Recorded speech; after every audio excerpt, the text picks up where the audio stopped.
एक छोटे से गांव नीमगढ़ के बाहर स्थित है एक डरावना काला पुल। इस पुल पर रात के समय रोने और हंसने की रहस्यमय आवाजें सुनाई देती हैं। गांव वाले इसे भूतिया मानते हैं और वहां जाने से डरते हैं। लेकिन एक निडर लड्ढी का राहुल इस रहस्य को सुलझाने का फैसला करता है। जब राहुल रात को पुल पर जाता है तो उसे अजीबोगरीब आवाजें और एक सफेद साया दिखाई देता है। वह एक पुरानी डायरी ढूंढता है जिसमें एक युवक की मौत का रहस्य छुपा होता है। क्या राहुल इस भूतिया पुल के रहस्य को सुलझा पाएगा? क्या युवक की आत्मा को शांति मिल पाएगी? यह कहानी है रहस्य, डर और रोमांच से भरी हुई। अगर आपको भूतिया कहानियां पसंद हैं, तो यह कहानी आपको जरूर पसंद आएगी। पूरी कहानी सुनने के लिए वीडियो देखें और चैनल को सब्सक्राइब करना ना भूलें। दोस्तों, आज मैं आपको एक ऐसी कहानी सुनाने जा रहा हूं जो आपके रोंगटे खड्डे कर देगी। यह कहानी है एक भूतिया पुल की, जहां रहस्यमय आवाजें और अजीबोगरीब घटनाएं होती हैं। तो चलिए शुरू करते हैं। यह कहानी है एक छोटे से गांव की, जो घने जंगलों और ऊंचे पहाड़ों से घिरा हुआ था। गांव का नाम था नीमगढ़। ये गांव बहुत ही शांत और सुकून भरा था, लेकिन इस गांव के बाहर एक पुल था, जिसके बारे में कहा जाता था कि वह भूतिया है। इस पुल का नाम था काला पुल। कहा जाता था कि इस पुल पर रात के समय अजीबोगरीब आवाजें सुनाई देती हैं। कभी किसी के रोने की आवाज, तो कभी किसी के हंसने की। लोगों का मानना था कि यह पुल किसी अधूरी आत्मा का घर है।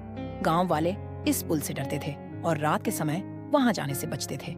एक दिन गांव में एक नया लड्ढका आया, जिसका नाम था राहुल। राहुल बहुत ही निडर और जिज्ञासु था। उसे रहस्यमय चीजों में बहुत दिलचस्पी थी। जब उसने काले पुल के बारे में सुना, तो उसने तय किया कि वह रात को वहां जाएगा और इस रहस्य को सुलझाएगा। रात होते ही राहुल अपने दोस्तों को इकट्ठा किया और उन्हें बताया कि वह काले पुल पर जा रहा है।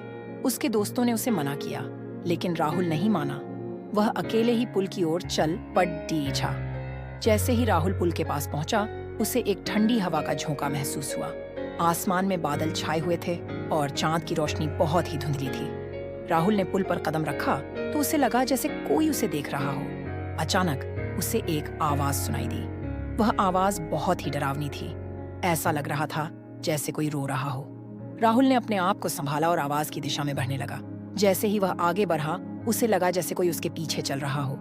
उसने पीछे मुड़ कर देखा, लेकिन वहां कोई नहीं था। अचानक उसे एक और आवाज सुनाई दी।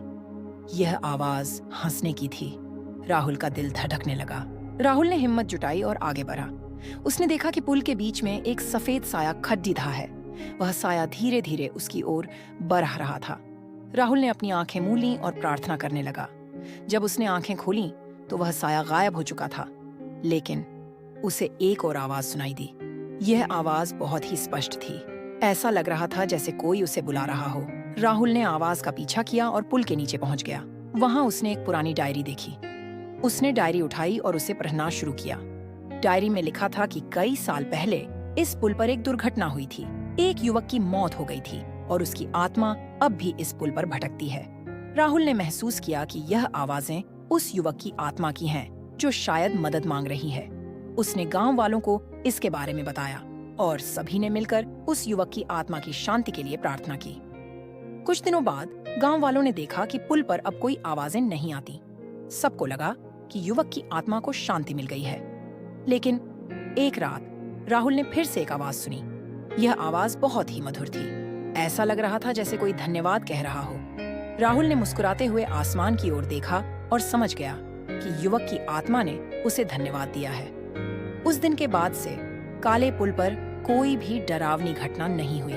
दोस्तों, यह कहानी यहीं खत्म होती है। लेकिन क्या सच में युवक की आत्मा को शांति मिल गई, या फिर यह सब केवल एक संयोग था? इसका जवाब तो शायद कोई नहीं जानता।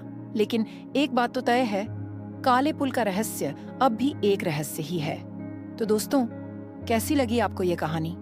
अगर आपको लगता है कि यह कहानी डरावनी और रोमांचक थी, तो इसे लाइक करें, शेयर करें और मेरे चैनल को सब्सक्राइब करें, क्योंकि अगली कहानी और भी डरावनी होने वाली है। तब तक के लिए खुद का ख्याल रखें और मुझे इजाजत दीजिए। नमस्ते।